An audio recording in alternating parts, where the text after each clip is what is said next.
Description: located at Disney Springs West Side, this 5-story, 100,000 square foot attraction houses an array of virtual reality games, fantasy adventure games, and classic arcade games. And due to space limitations, strollers are not allowed inside the building. Visitors under the age of 10 must be accompanied by a responsible person age 16 or older. Certain games offering prize incentives require the purchase of tokens to play. The reason for closure? Now, you might be wondering how I got the information. An employee that worked there became my friend while the arcade was still open. He seemed afraid while at work, and he had some memory issues, but I soon discovered why. So, right when Disney Quest opened, I paid and visited the arcade, and it seemed very entertaining. Unfortunately, I didn't bring my son or any other family members, but, hey, it was cheaper, which made my day better.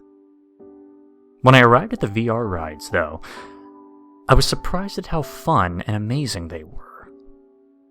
Yes, they weren't, realistic, but I thought that was all that they could have done back then, and I accepted it as it was. However, I never had access to a locked door situated at the restaurant. Actually, only employees had access to it, and some man in black. I tried to talk to them, but they would ignore me and lock the door from the inside. At some point, I found the employee I talked to you about from the start.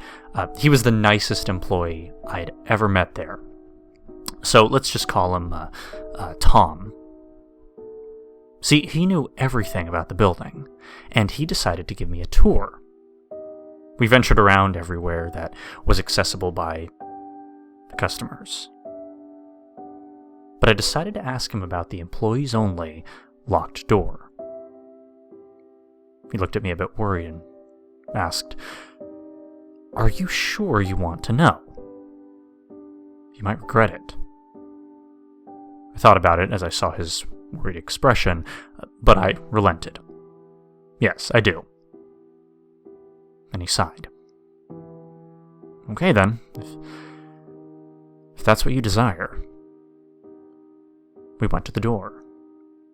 He had the key to open it, and the room seemed dark, containing only one VR ride. It was like some kind of simulation with movements, and only one person could try it at a time. The simulation seemed like a large cube from the outside, and it had this movement mechanism that I'd never seen before.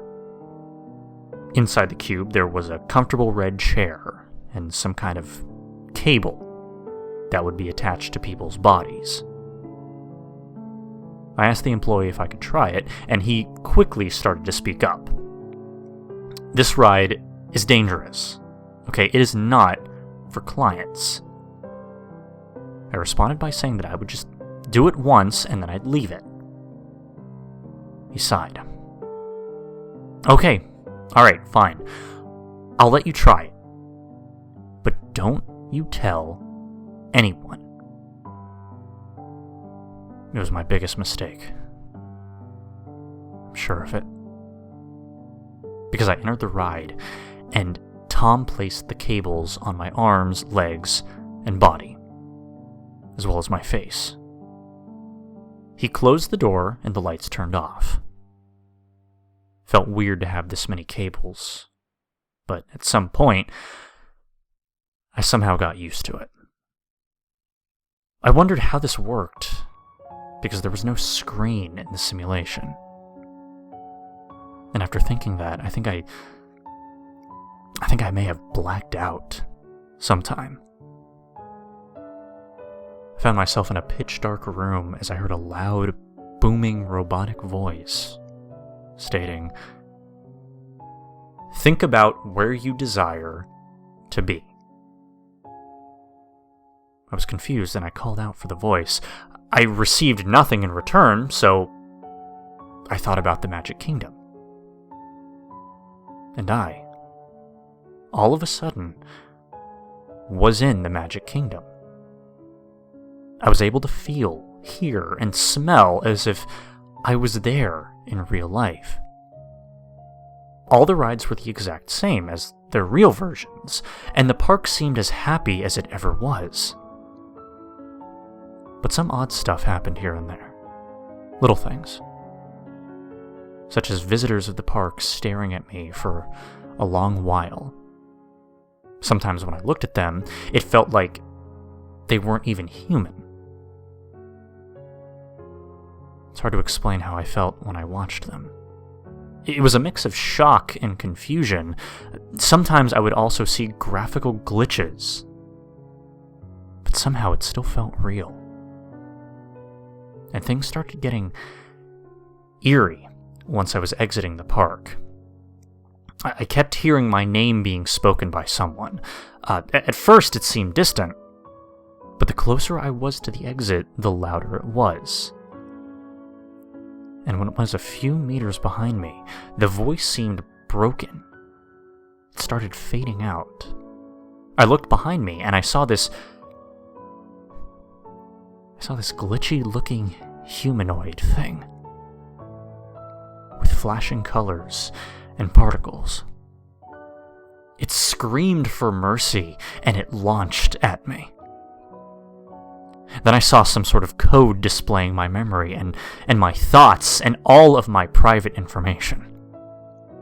A human head appeared, made out of numbers. Thank you for riding the ride of the future. Please come back soon.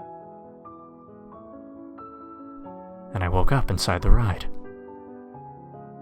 The lights turned on, and the door opened. I looked at Tom. How did you make this? I have no idea. But the government built it. Tom removed the cords, and my head started to hurt. However, I did thank Tom for showing me this simulation, and proceeded to return home.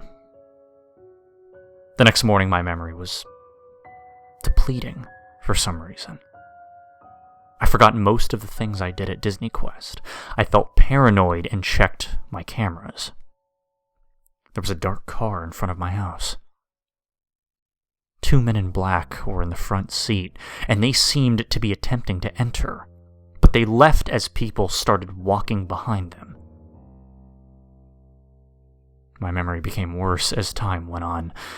I lost some of my private information and forgot about them. I had to find a way to make it stop, but to my dismay, the terrible simulation was now open to the public as I saw the announcement on TV. Michael Eisner tried it first. I shut off my TV and returned to Disney Quest to take down the machine. I vowed it. But when I arrived, there was a fire occurring. It burned a whole arcade room. I was kicked out and the place closed for 2 months. They replaced the arcades. However, the machine that was found burned down was that ride. They did find a way to repair it, but Tom got fired while it was being repaired. Some years later, Disney Quest closed down forever. The simulation was never heard from again, and it just completely vanished. It's good that I didn't lose all my memory to tell you this story. But please, don't go looking for this monstrous machine.